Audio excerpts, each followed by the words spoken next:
Bismillahirrahmanirrahim. Assalamualaikum warahmatullahi wabarakatuh. Alhamdulillah, wassalatu wassalamu ala rasulillah Sayyidina wa maulana Muhammad Nurullah sirri wa sirri fi sirri la Allahu asma wal sifati.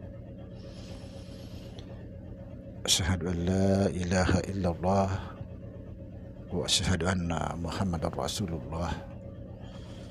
Allahumma la ilaha illa antal awalu wal akhiru wa antal batinu was zahiru. Saudara-saudara yang saya cintai dan yang saya sayangi dimanapun berada, semoga senantiasa dalam bimbingan Allah Subhanahu wa Ta'ala, diberikan rahmat sehat jasmani dan rohani, rahmat dipanjangkan umur oleh Allah Subhanahu wa Ta'ala, serta rahmat ilmu, yaitu ilmu-ilmu yang bermanfaat, dan rahmat kesejahteraan dunia akhirat. Amin ya rabbal alamin. Saudara-saudara, perlu di sini saya tegaskan agar kita terbangun dari mimpi-mimpi buruk kita, yaitu sesungguhnya kita ini tidak ada. Sekali lagi saya pertegas, sesungguhnya kita ini tidak ada. Yang ada hanya Allah Subhanahu wa Ta'ala. Kenapa saya di sini mempertegas masalah ini? Agar kita terbangun dari mimpi-mimpi buruk. Apa yang dimaksud mimpi buruk? Ketika kita masih merasa ada atau selalu merasa ada, berarti kita sedang bermimpi buruk. Barang siapa yang merasa ada, dia pasti bermusuhan dengan Allah Subhanahu wa Ta'ala. Barang siapa bermusuhan dengan Allah, semua amal ibadahnya tidak berguna. Bayangkan Allah yang dimusuhi. Na'udzubillah, summa na'udzubillah.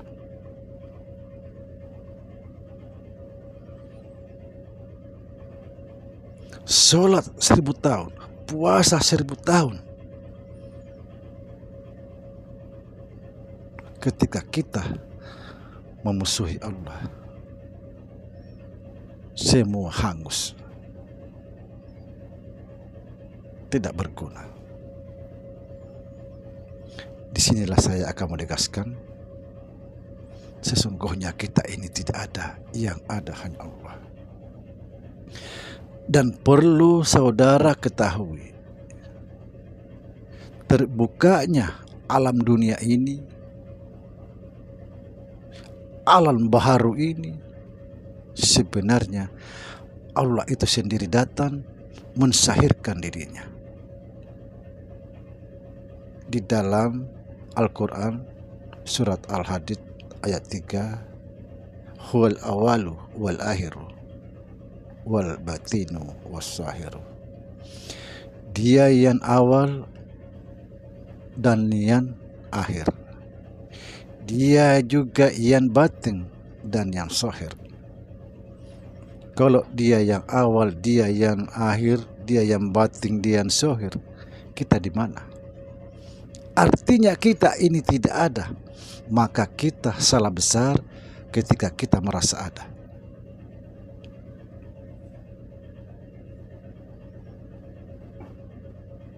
Memang ini berat, tapi kita harus keluar dari kesesatan ini. Kita harus keluar dari kezaliman ini. Dan kita harus kembali kepada tiada. Mana mungkin kita tidak ada mengaku-ngaku ada. Subhanallah. Dan perlu saya sampaikan kepada saudara, syarat untuk melihat Allah apabila kita tidak lagi melihat diri sendiri. Kalau kita masih melihat diri sendiri, mustahil kita bisa menemukan Allah.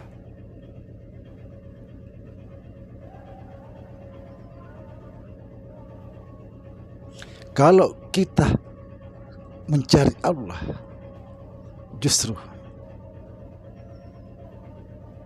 Allah itu tidak ada. Tapi kalau kita menemukan Allah, kita yang tidak ada.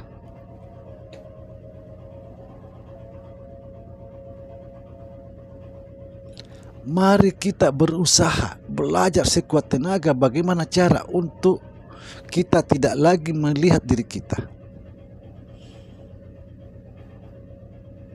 agar kita bisa melihat Allah Subhanahu wa Ta'ala.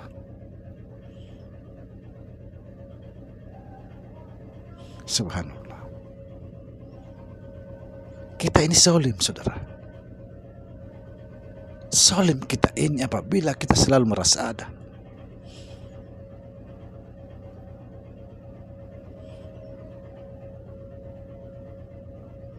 Ayo kita belajar, sama-sama belajar, sama-sama kita berusaha bagaimana cara supaya kita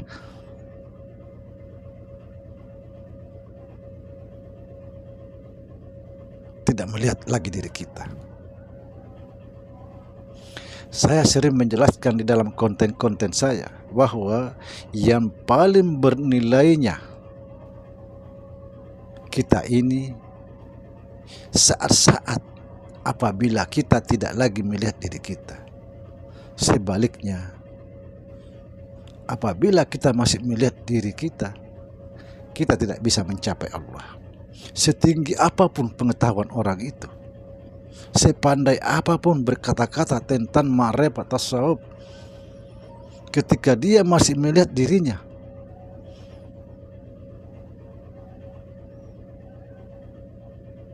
itu cuma katanya omong kosong.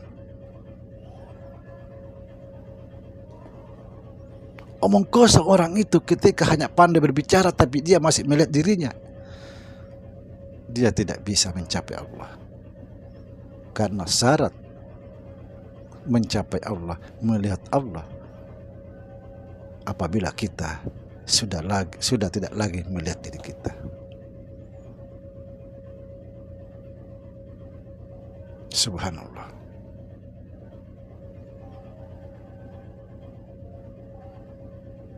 Sekali lagi, saudara, ayo kita sama-sama berusaha bangkit dari mimpi-mimpi buruk. Memang berat, tapi insya Allah kita dipermudahkan oleh Allah Subhanahu wa Ta'ala apabila ada keinginan. Apa kata Allah? Seorang hamba melangkah kepadaku satu langkah, aku akan melangkah padanya 10 langkah. Seorang hamba berjalan kepadaku, aku akan berlari kepadanya. Kita diberikan kemudahan, subhanallah. Memang berat, saudara, tapi kita harus berusaha. Berat memang, karena kita sudah bertahun-tahun terendam di dalam keakuan diri.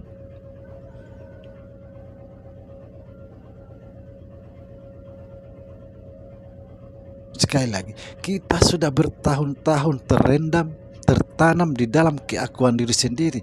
Akhirnya kita sulit untuk mencabut dari situ.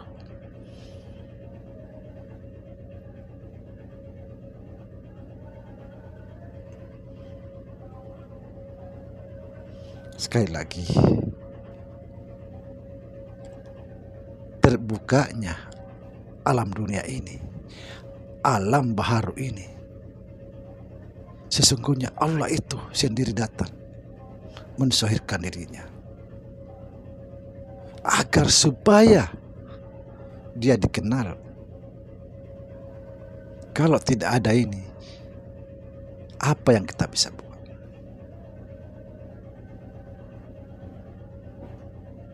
Kita tidak bisa menemukan apa-apa kalau tidak ada jasmani.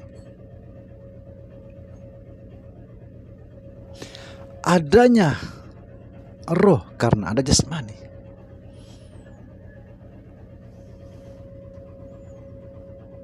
Coba tidak ada jasmani,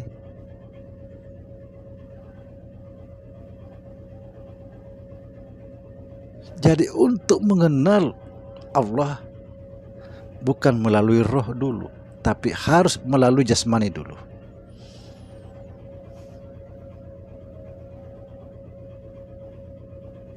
Siapa jasmani sebenarnya? Jasmani adalah kenyataan Allah.